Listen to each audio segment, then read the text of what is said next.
All right. I know you're from Canada, Donny, but where exactly were you born? Kitchener, Ontario, Mm-hmm. which is right near Toronto. And then what kind of... At like 3, we moved to Vancouver. So really, I feel like I'm from BC. Uh-huh. And I always knew you as the golden boy, so I just assumed you had a nice, easy life, but you didn't. You had a difficult childhood, didn't you?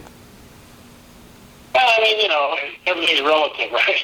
Yeah. I mean, compared to some people, I probably had an easy one, but yeah, it was definitely challenging in its own way, and it certainly created a lot of learning opportunities for me, but it definitely presented a lot of challenges. So I think I really, all in all, have to feel pretty fortunate that I had love in my family from my siblings and my mom, and there was just some real dysfunction in the household due to my father and then stepfather.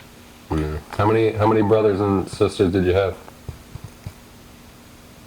Well, my mom and father had 4 kids, me being one of them, and then my mother had a daughter with another man, and then my father had a couple of kids with a couple other women. He had 5 marriages, my mom 2.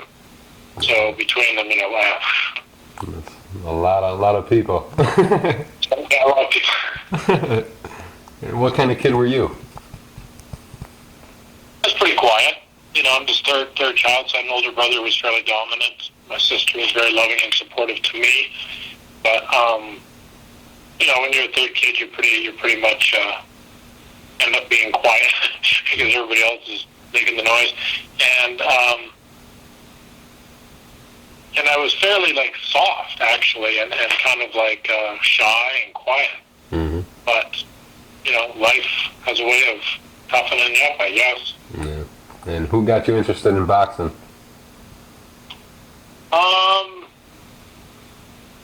I guess you have to say the fact that I had to essentially fight my way to school, because I was at Catholic school and the Protestants lived in the same housing project, for instance, as us. I had to fight through them to get to my Catholic school, because they would stand in line and make me fight each one until, my mom started that. She said, if you're all going to gang up on them, you're going to fight them one at a time. So she would stand and ref, and I would fight each guy, and then eventually get to school. And then she goes, well, if you're going to have to do this every day just go to school, you better go to the boxing club and learn how to fight. So I did, and that's when I really started boxing. Yeah. But then we moved out somewhere in Vancouver. Then we moved to northern BC where there was no boxing. There was only hockey. Mm-hmm. So I played hockey. I did very well in hockey, but I didn't have the structure to continue. We then moved to Winnipeg from northern BC, and where I was playing hockey. And that's when I started boxing again. So, generally speaking, the story is that I started boxing from watching, Wide World of Sports and seeing a guy on there and just thinking, geez, I want to, look like that guy feels about himself. I want to have self-esteem. I want to feel good, and I want to do something to build my self-confidence, because kind of home we come from doesn't. And I was telling this to my older brother, and we started that day, went for a run, the next day went to the gym, started boxing.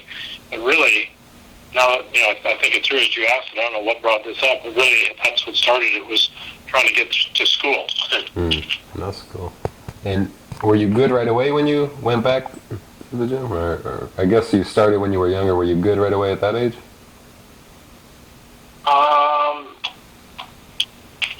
Boxing for some reason came to me very naturally. Mm-hmm. It was never a challenge. I mean, there's physical challenges, there's conditioning, there's tons to learn. I wasn't born, advanced as a fighter, but it always came quite naturally to me. I never really struggled in boxing. I always really enjoyed myself and was, capable of, as they say, make them miss and make them pay, Mm-hmm. Yeah. And you were 11-4 as an amateur, so not much experience at all. So it becomes so much. I'm sorry. I didn't want to. Again, with a very unstructured life, and from living on the street at 15 years old, I wasn't focused on amateur, and I didn't care about amateur. I wanted to make money, so I wanted to be pro. So I was only doing amateur because I had to. The pro promoters said you got to have some fights. Mm-hmm. So I did some fights, but I really wasn't into it. I didn't train really, and I was just sort of like buying time till they would let me turn pro. And when I turned pro, I took it very seriously. Yeah, it's so much more impressive when you think you only had 15 fights as an amateur, and then so it was kind of like you were like an apprenticeship program type thing when you first turned pro. You were learning on the job and stuff. Yeah, I guess you could say that. And who'd you turn pro against? Do you remember his name and what the outcome was and where it was? Yeah, Kenny the Boilermaker Nickel in Winnipeg, Canada. 4 rounds. I stopped him in the second. That's it. And the ref stopped the fight. I thought, I don't know why he's stopping it, and I don't know who won, but I don't care. I'm so tired. How'd you and then feel? at the center of the ring, when the refs can raise their hands, we're standing there. Yeah, it's over. I mean, I noticed he's all beat up, and he goes, "Boy, that must have been fun, eh?" And I looked at him and I went, "Geez, I don't know who I was fun for, but it wasn't for me." Yeah. So anyway. So how did you feel after getting your first pro win? Then Oh my God! Yeah, it was floating. After one fight, I said I was going to be world champ. Wow. That's how good I felt about it. Yeah. You had aspirations. That's good. You went 4-0, and then you lost a 6-round decision to Wilbur Johnson. How'd you feel after the decision was announced? Well, it wasn't a fair decision. When I walked back to the cornerman, it's so ironic because a minute ago, before I called you, I was sending an email to this very guy. No. Wow. But in the corner, Vampire Johnson's cornerman was Pete Susans.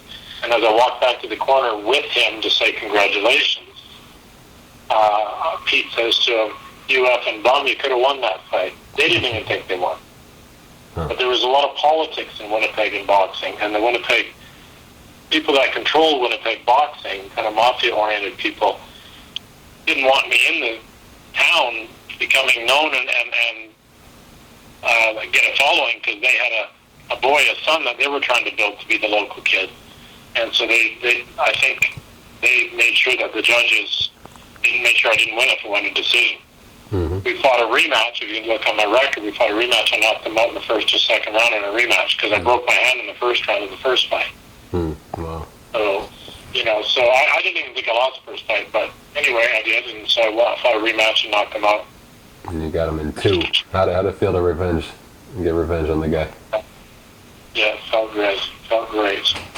And after reeling off another 8 wins in a row, you fight for your first pro title. You fight against Roddy McDonald for the Canadian light heavyweight title. How'd you feel going into that fight? Were you nervous at all?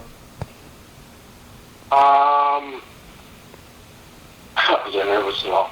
Actually, funny enough, because that was the whole story. The story was that the Winnipeg, for the same political reason, the Winnipeg Boxing Commission suspended me from boxing because they said I didn't deserve to be in the same ring as Roddy McDonald. that he would actually kill me, hurt me or kill me, and they weren't going to be part of that.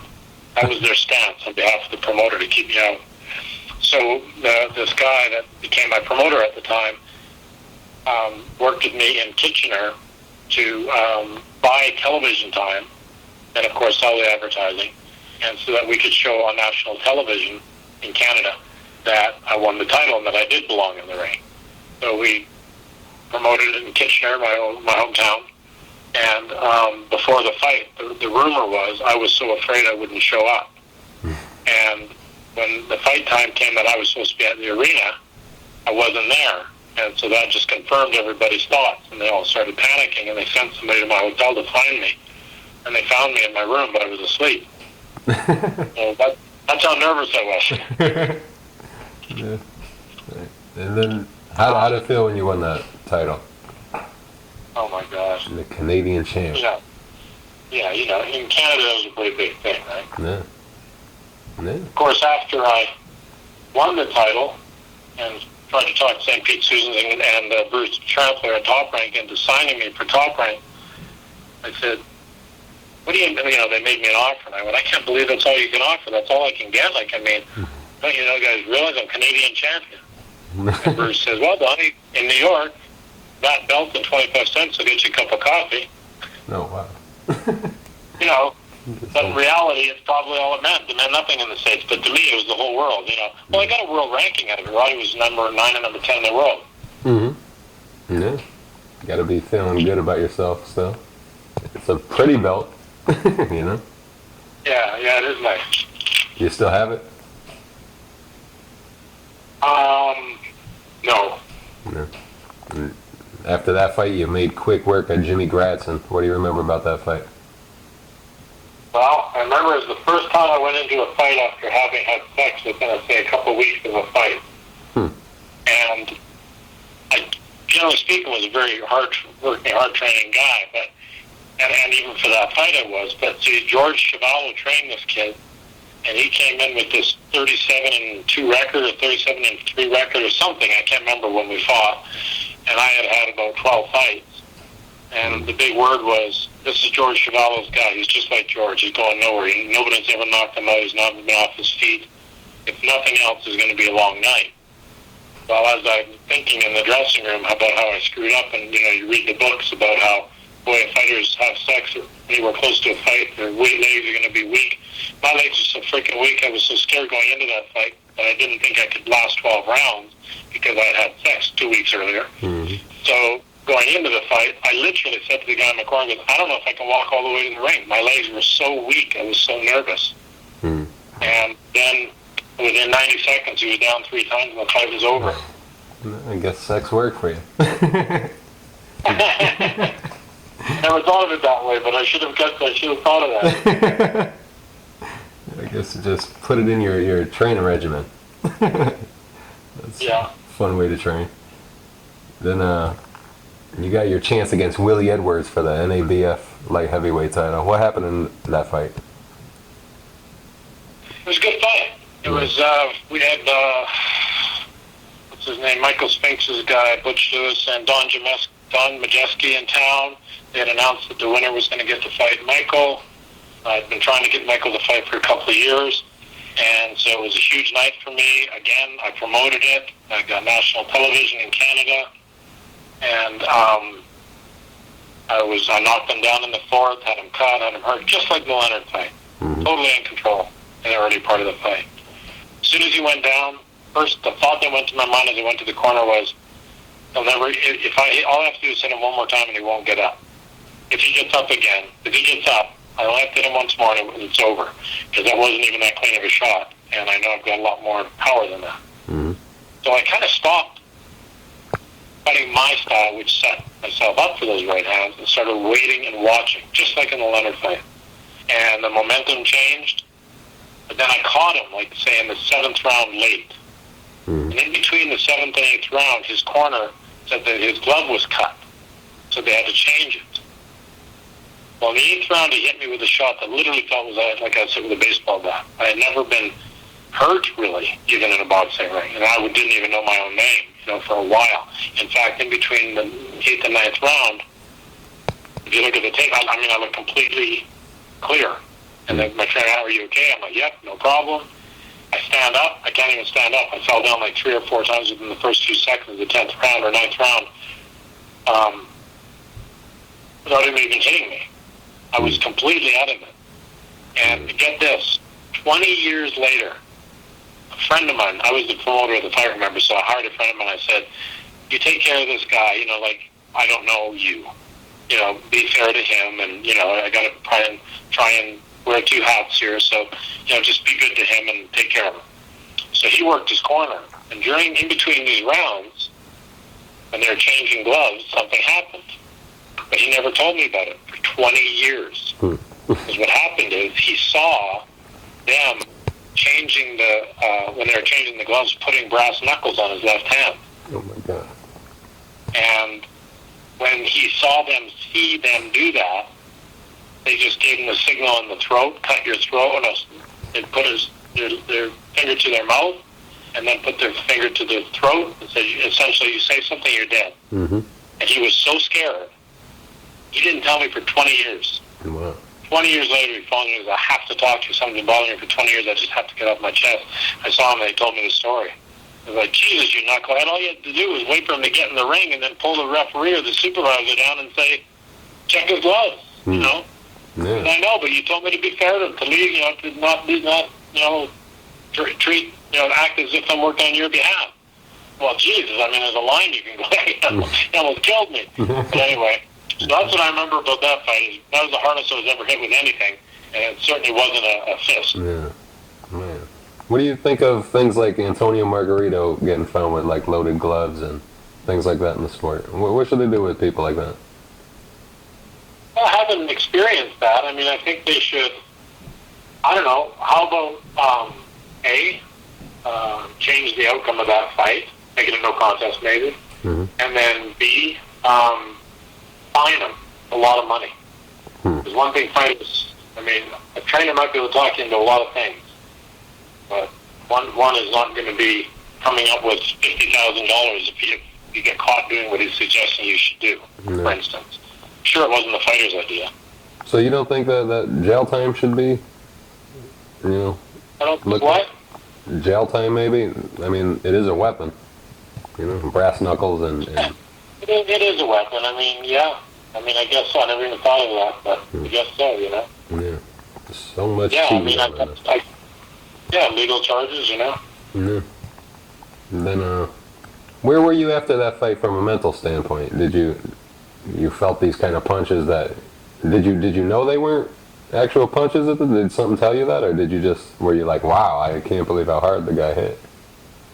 He only hit me once, clean with that shot. Uh-huh. And like I said, I didn't even know my name. I'm literally almost till the next day. Damn. So I didn't really think much. I don't even know what I was thinking. Yeah. The only other time I was hit and had that kind of effect was against Bobby Chen. Okay. And he hit me with the left hook in our cruiserweight title fight, and I didn't even know I was in a fight till the 5th round. Wow. But other than that, those are the only 2 times really that I got, sort of hurt, you would say, like that. Where I didn't know, what's going on. And so, yeah, I don't know. I didn't think a lot about it because I didn't even know name. Yeah. And after that Willie Edwards fight, is that when you hooked up with Teddy Atlas as your trainer?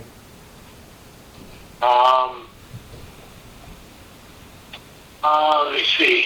After the Edwards fight, I fought Jamie Featherman Howe on ESPN. They agreed to give me one more shot. I broke both hands in that fight. Al Bernstein called it the most boring fight of the year on ESPN. It was only your fault. That was your fault, Al. If you had told him I had a broken hand in the first round, the rest of the fight would be dramatic. If you told him I had a broken hand in the 3rd round, it would have been the other broken hand would have been even more dramatic. You screwed that up. But no, and then went to the hospital afterwards, and they wanted more money than I was getting paid for the fight to put X-ray and put casts in my hand. I went back to the post-fight party, drank tequila till they closed, and then drove for 23 hours to Winnipeg from Wheeling, West Virginia, and got free medical to get my hands fixed. Wow. Not fixed, but put a cast on. Yeah.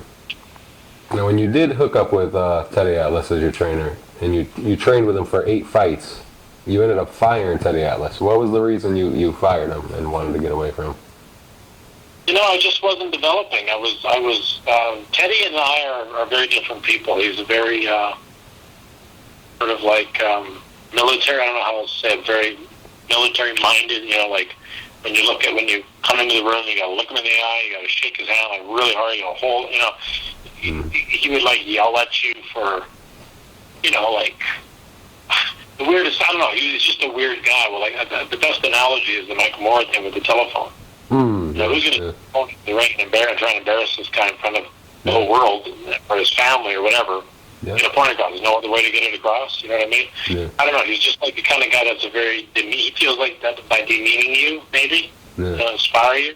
Yeah. But what he did is he broke me down. He didn't build me up. I was the kind of person who was broken down enough physically. I had a lot of injuries. And mentally, I was very strong and sharp. Like, I'm not, like, afraid of, like, boxing. I'm not, I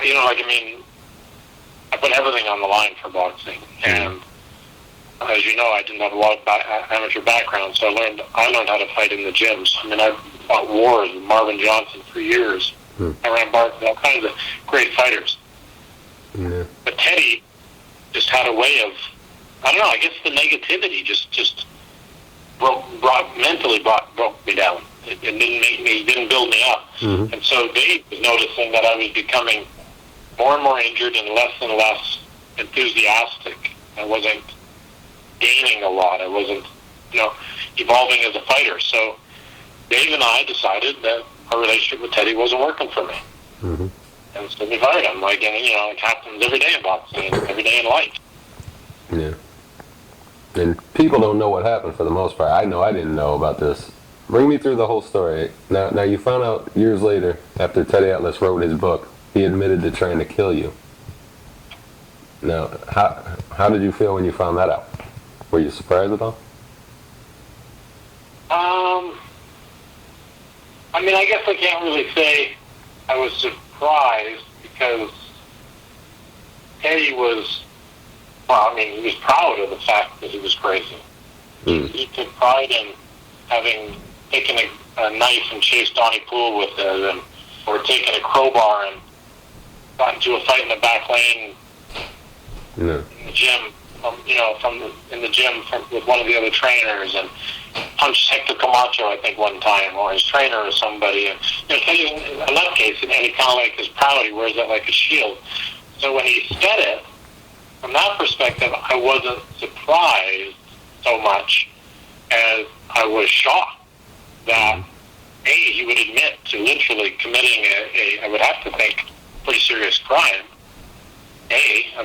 Premeditated murder, or the act of planning a murder and going, that it may not be a crime, but it's a pretty crazy thing to do and to acknowledge. Mm-hmm. And so really, I as soon as I felt shocked, I equally just as quickly felt pity for him and compassion. I was like, God, I hope he's healthier than that. Mm. Now, I guess it was not that long ago he wrote the book. He must be mentally disturbed, literally. Yeah. I think he should kill somebody for being fired. How many people in the world get fired? Yeah. They don't get killed because they get fired. Yeah. And he had nothing to do with my success. Yeah. I was rated number 8, I think, in the world before I got with Teddy. Mm-hmm. I had 8 fights against basically mediocre guys because I didn't have enough going on to fight better guys in the 11 months or whatever I was with them. And then I had a great career when I was finished with them. Yeah. So really, Teddy can lay no claim to the success of my career. Did he help me at all? Sure he did. Did those fights help? Sure they did. I'm not saying that, but generally speaking, he was pretty much a non-issue in my life. Yeah. And so, I don't really get where, I guess he was trying to sell a book. It's all I can think of. Mm-hmm. I don't know why else a person would try and sensationalize. And Chris Reed isn't alive anymore to talk about it. He's about the only one that was there every day to, sort of define what happened and what didn't happen. But, he lied so much in that thing, talking about all these different examples of stupid stuff that was so untrue. And just had no basis of even a point of reference. It was literally like a fantasy out of the brain. And so, I don't know. I don't even know what to say about it. It's really unfortunate that he's that disturbed at this point in his life that he would actually write such a thing. I feel for him. I couldn't believe when I read about that. And add to the time that he went after a young Mike Tyson with a gun to his head because he didn't like something Tyson did, I think he's pretty insane, if you ask me. That's what I'm saying. I can't even believe he's a commentator. Yeah, I can't believe he gets the respect he gets and a foundation and I can't believe it. Yeah, it really is crazy. Why is this guy free? Exactly.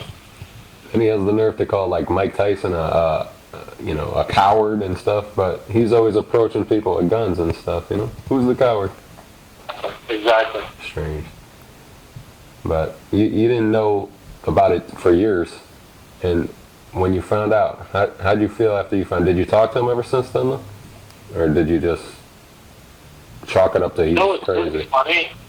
What's funny is I was at the Foreman fight. I think when Foreman was fighting, I can't remember. Foreman was fighting somebody, in Vegas, and Teddy, of course, Teddy was training Moore. That's right. So I was in the Moore fight, and it might have been Moore or Holyfield. I can't remember, but anyway, I saw Teddy there in the hallway, and I was so happy to see him. I hadn't seen him in all those years. I never even thought about the fact he was fired. You know, I mean, it was so past my mind what had happened between us. And I was just so happy for him because I had read how he was the trainer of a heavyweight champion of the world. And Teddy trained me when he was 28 years old. And I was like, we're both living a dream. Could I become world champ? Could he train a world champ? I did my thing, and then he did his, so I was happy for him. And I literally just went up to him, tapped on the shoulder from behind, and stuck my hand out to say, hey, Teddy, congratulations, you know? Mm-hmm. And as I was saying that, he looks at me and he goes like, what the fuck? And he pushes me back. He didn't really push me back. He kind of stepped back, and he started yelling and screaming, are you fucking crazy? Don't come up here and talk to me. No, like a complete freaking raving maniac in front of all these people. And I just went, Jesus, Teddy, I'm sorry. I only just wanted to tell you congratulations. I'm happy for you. Bye, you know. And he's just not. He's literally not. I mean, that was like 10 years later. Or however long it was. 5 years later. It was like, blew my mind. Yeah. So I don't know. I mean, I don't know really what to say about Teddy. I mean, I wish the best for the guy, and I'm sorry that he feels the way he does, but I'm sorry you weren't really relevant in my life or my career, and you know, I hope you can become mentally sane. Yeah. Just some magic happens and he becomes mentally sane.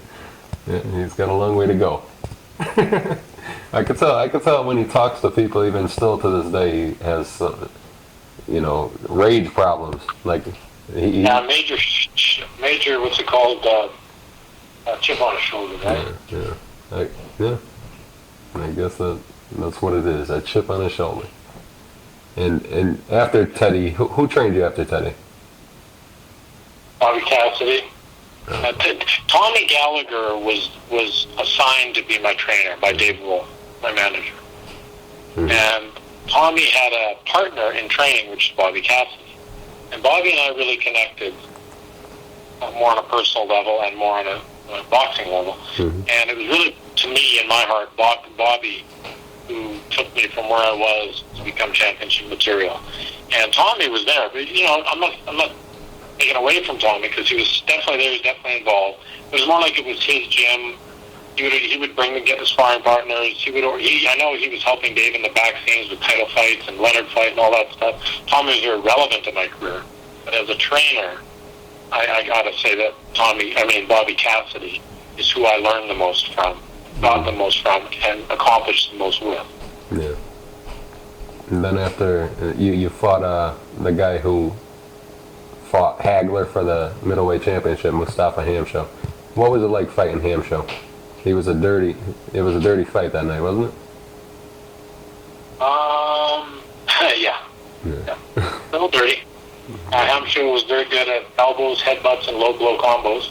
But I actually enjoyed the fight because it's why I got into the boxing. Not to be foul, but I got into it, to fight real fighters. And Hamsho was a guy I respected as a real fighter. Sure, he was an animal, he was a maniac, and might have been, against the law or rules or whatever. But I liked his spirit, and I loved the fight. It was just a war for 12 rounds in Madison Square Garden, sold out. It was insane. It was so wonderful. Yeah, it was probably to that point the night of my life in boxing, of course. Yeah, that was your first fight in the Garden, right? No, actually, I had fought. What's the kid's name? Terrence Topcat Walker is on my record. Terrence Walker, I fought the guard before that. So then I fought Hamsho. Mm-hmm. Sorry. How'd you feel the first time you were fighting in the Garden? What's that like? Oh my God, it's just the biggest thrill a kid can have, right? Canadian kid, how many being good to fight in the Garden? Yeah, that was really great. Some people don't respect the place so much, but yeah, I would love it. Yeah, of course. Yeah. Yeah. That night you won the WBC Continental America's title at the Garden against Hamsho. How'd that feel? You're working your way up the ladder and getting closer and stuff to the world title.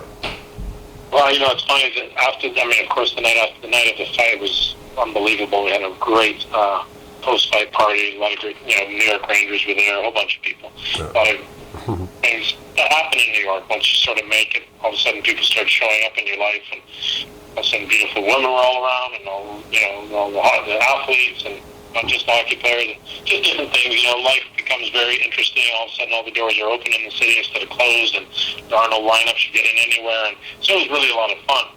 But a funny anecdote to that fight was the day after the fight, Dave calls me. He goes, "How you feeling?" I said, "Oh my God, I'm so happy." Blah blah blah. He goes, "Nothing how physically." I said, "Great, I feel great, Dave. No problem." He goes, "That was a tough fight." I said, "Yeah, I'm all right." He goes, "Well, call me tomorrow and tell me how you feel." I said, "Okay." And when I woke up, I couldn't move. I opened my eyes, and nowhere in my body would move. So, funnily enough, because he knew, he phoned me. The phone rings. Eventually, I answer it, and I go, "Dave." He goes, "Yeah." I go, "Now I know what you were asking yesterday." He goes, "Yeah, I thought this would happen today or yesterday." I said, "I cannot move a muscle in my body." And he goes, "I know." He goes, "Don't worry. Let's get you a massage, and it'll all come out." It's just, it was a tough fight. It was a great fight. It was a freaking war, and I just loved it. Warrior. Your next fight is for the WBC World Light Heavyweight Championship, and you're fighting Eddie Davis for it. What was that fight like? Well, as the record shows, it didn't end up being much of a fight. Yeah. But that wasn't the way the boxing experts had planned for it to be. Mm-hmm. So leading up to the fight, of course, I was very nervous. Everything in my life was put on the line for boxing. It was all about winning a world title. And all of a sudden there it was. Now, in the training camp for that fight leading up, literally every day I would sit outside this lake and kind of like meditate, pray before I'd run. And what would go through my mind wasn't like anything in fear about the fight. It was about, like, if I won, I'm actually champion of the world. This Donny Lalonde, this, beaten down little poor kid from East Vancouver, really worthy of being world champion of the world, blah, blah, blah. And so there was that kind of thing going on in my head. Did I deserve it? Are the experts of boxing right? You read all the magazines from those days about the fight. All they said was I was unorthodox, I was unathletic, I was uncoordinated, I was inexperienced. The only reason I got the fight was because Dave Wolf got another white guy a shot. But Eddie Davis is too schooled. He fought Michael Spinks. He's going to destroy me. Blah, blah, blah. I didn't blow in the ring. So, all these things are playing in your head. Mm-hmm. Yeah. And then, the fight literally lasted a few seconds more than a round. I mean, I destroyed him. Yeah. So you can only imagine the relief. It was just, more than anything, it was relief. Yeah. And then coming down the stairs, Tommy Gallagher grabbed my head and he put his mouth to my ear and he goes, "Donny Lalonde, you're the WBC light heavyweight champion of the world. Nobody can ever take this away from you. You be proud of yourself, man."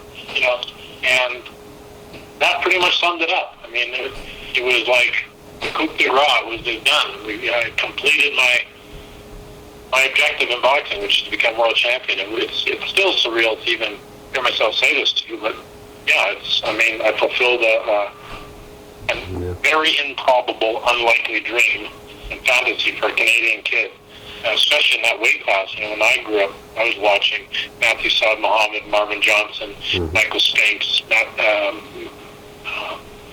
was the other, Mustafa Muhammad. I mean, these are great fighters. Yeah. These aren't guys that you sit at home thinking, "I'm going to not beat these guys. You got to become world champion, but you got to beat these guys." Mm-hmm. And there's Michael Spinks as a champ. The whole time I was number 8, 9, 7, 6, 5, and I shot Michael Spinks quite an ominous sort of feat or task. So, yeah, of course, it was ultimately exciting for me. Yeah. And how did you find out that Leonard was looking to fight you? Tommy Gallagher told me.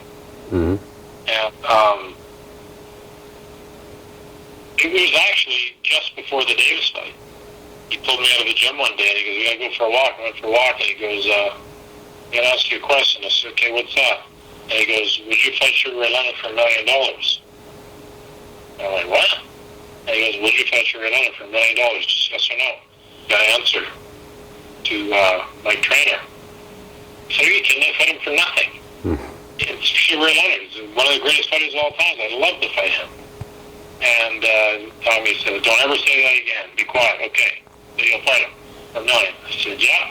And he goes, "Good, but we're going to get a lot more than that." "What are you talking about?" He goes, "You just take care of your business. You win the world title, might have to defend it once. He goes, but I'm working on that fight and it's going to happen. So, Tommy, like I said, he was very much involved in the back scenes of my career. Wasn't so much of a trainer per se, more like he was the antithesis of Teddy Atlas.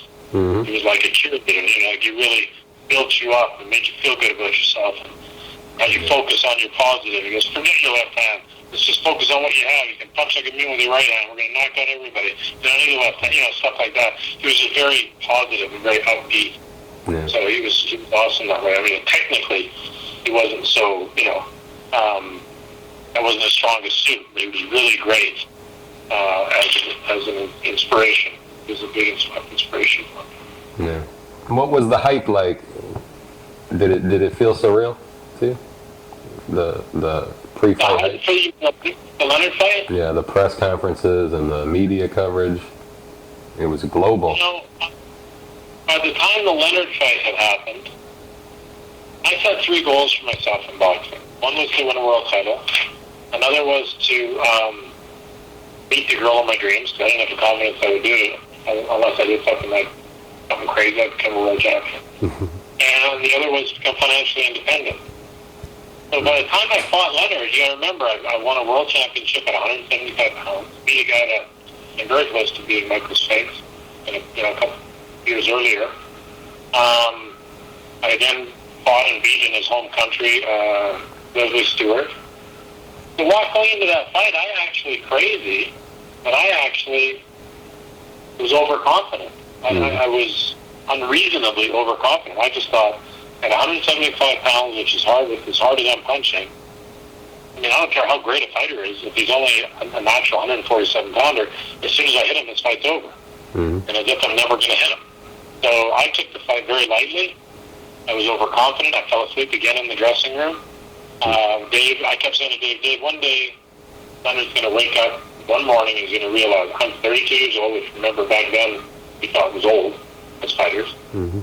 And he's 32 years old. He's overweight. He was, 5 pounds heavier than his best, you know what I mean? Mm. But foolishly, I was just thinking, I remember back then, I don't know if you remember, but we didn't think fighters of that weight could fight past like 30 years old. Mm-hmm.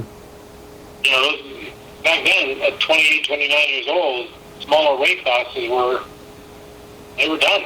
They were retired. That was late for them. Mm-hmm. So, I mean, to me, going into that fight and training for that fight, the whole thing, I just thought it was ridiculous. I'm getting paid millions of dollars. Like back then, $6 million then is like $30 million today. Mm-hmm. Like I'm getting paid this much money to fight a 147-pounder. Yeah. Yep. So I wasn't at all nervous going into that fight. I ought to have been more now, looking back at it. Yeah. So I fell asleep in the dressing room, but then going into the fight, of course, I got very excited about all the the anticipation and on the crowd and all that. Mm-hmm. I mean, winning the world title was the biggest thing in my career to me. Mm-hmm. Making the money from the Leonard fight was huge, but I was pretty much finished. I had done my goal. So it wasn't the biggest deal to me. Although I loved it, I was honored. I loved the opportunity I had, and I was honored to get it. And I've never lost the nature of how spectacular event that was in my life. But it wasn't winning a world championship. It wasn't. I mean, it was making the money. That's not the boxing thing we're talking about. And then coincidentally, 3 weeks before the fight, I met the girl of my dreams that I'm still married to today. Yeah. So going into the fight, God, everything was already in the bag. It was just one of those things where I felt great going into the fight. I just thought I was going to go in, knock her out, retire, and move on. Yeah. No, so you already plan to retire. I think you were even saying that before the fight, did you? Yeah, I was pretty much done. Like I said, I had set my goals, I had fulfilled them, and I was done. Yeah, I was real young at the time, but I feel like I remember hearing that, during the hype for the fight. How'd you feel when you were in Ray's company before the fight, like during the conferences? Did you feel like a huge size advantage? I definitely felt a size advantage, yes. Uh-huh. But, I mean, it was kind of like, almost kind of perplexing. Because Ray wasn't real comfortable in his own skin. Mm. And after we were going to do an 8-city tour on a private jet, and after the second city, I think, started flying commercial. Because he said, well, what Dave told me is he couldn't understand why I wasn't nervous and why I was, like, sort of friendly to him. Mm-hmm. And so he was uncomfortable with all that. It was kind of like a weird relationship beforehand. Yeah. But he was always, you know, he was nice enough to me. He was, you know, considerate enough. He was respectable enough.